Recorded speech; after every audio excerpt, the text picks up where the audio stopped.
আসসালামু আলাইকুম। আশা করছি যে যেখান থেকে দেখছেন সবাই ভালো আছেন। আজকে আমি দেখাবো দেশি চিকেন ভুনা, যেটা দেখতে অনেক সুন্দর লাগবে আর খেতে হবে অসাধারণ টেস্ট। তো এখন বৃষ্টি আর ওয়েদারও ঠান্ডা ঠান্ডা। তো এই ওয়েদারে যদি খিচুড়ির সাথে চিকেন ভুনা হয়ে যায় তাহলে তো আর কথাই নেই। আজকে আমি যেভাবে চিকেন ভুনা করব, আপনারা এভাবে একবার ট্রাই করে দেখতে পারেন। আশা করছি অনেক ভালো লাগবে। তো চলে যাই চিকেন ভুনার প্রসেসিংয়ে। এখানে আমি চিকেন কেটে ভালো করে ধুয়ে নিয়েছি। এটা কিন্তু এখান থেকে কেনা চিকেন না, এটা হচ্ছে গ্রামের চিকেন, যেটা একদম অরিজিনাল চিকেন। তো এটা কেটে আমি ভালো করে ধুয়ে নিয়েছি। তারপর আমি একটা প্যান নিয়েছি, প্যানে কিছুটা পরিমাণ তেল দিয়ে নিয়েছি।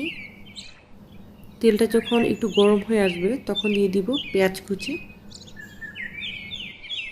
পেঁয়াজ দিয়ে কয়েক সেকেন্ড নেড়ে তারপরে দিয়ে দিব গরম মশলা। দিয়েছি 5 থেকে 6টা এলাচ। তারপর দিব 10-12টার মতো লং।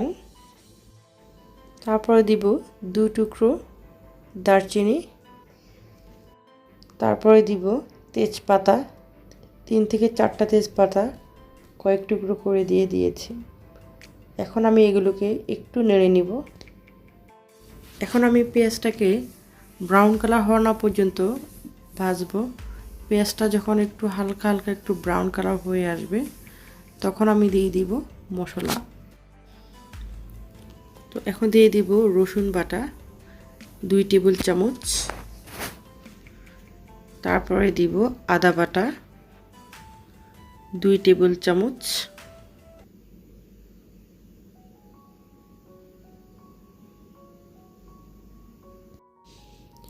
রসুন বাটা আর আদা বাটা দিয়ে জাস্ট কয়েক সেকেন্ড একটু নেড়ে নিব। এখন দিয়ে দিব জাস্ট সামান্য একটু পানি, যাতে মশলাটা নিচে না লেগে যায়। আর অনেক সময় দেখা যায় তেলটা একদম ছিটে ছিটে উপরে চলে যায়, তার জন্য একটু পানি দিয়ে রাখলে ভালো হয়।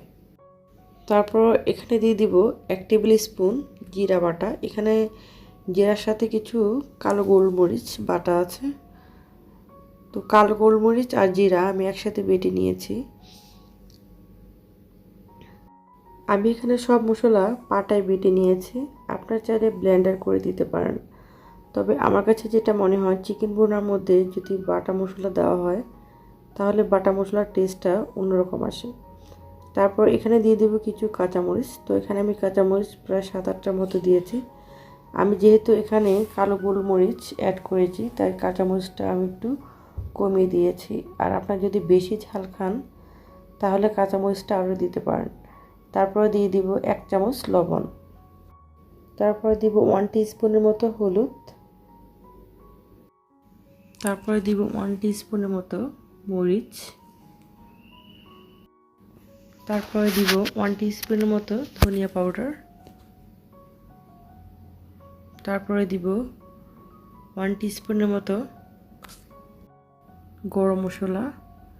এখন আমি এগুলোকে একটু নেড়ে নিব, জাস্ট কয়েক সেকেন্ড নেড়ে তারপর দিয়ে দিব পানি। সামান্য একটু পানি দিব মশলাটা কষানোর জন্য।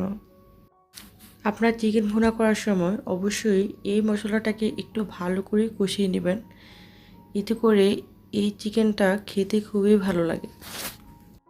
এখন এই মশলাটাকে আমি 3 থেকে 4 মিনিটের মতো ভালো করে কষিয়ে নেব।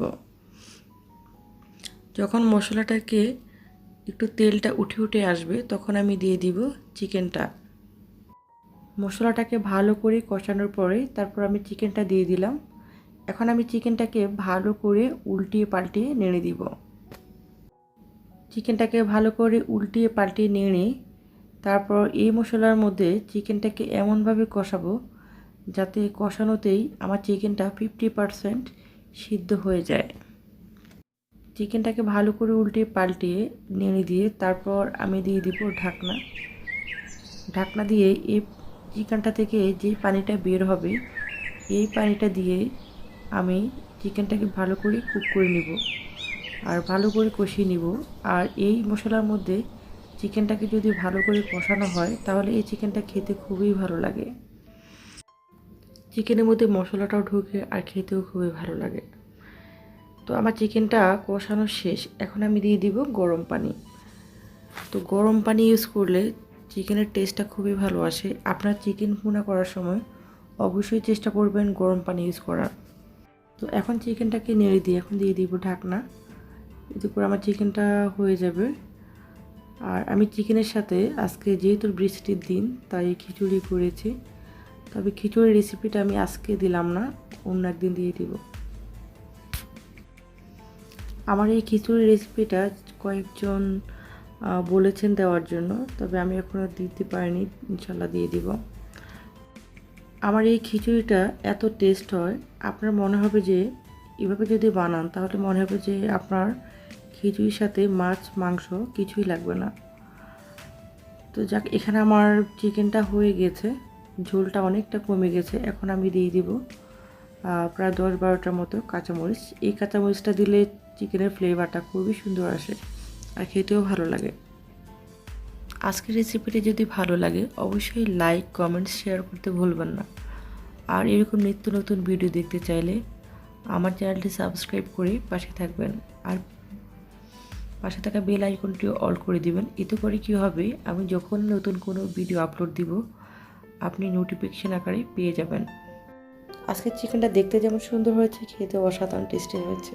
আপনার রান্নার যে কোনো ভিডিও আপলোড দিতে পারেন আমার ফেসবুক পেজ অ্যান্ড গ্রুপে, আমি ডেসক্রিপশন বক্সে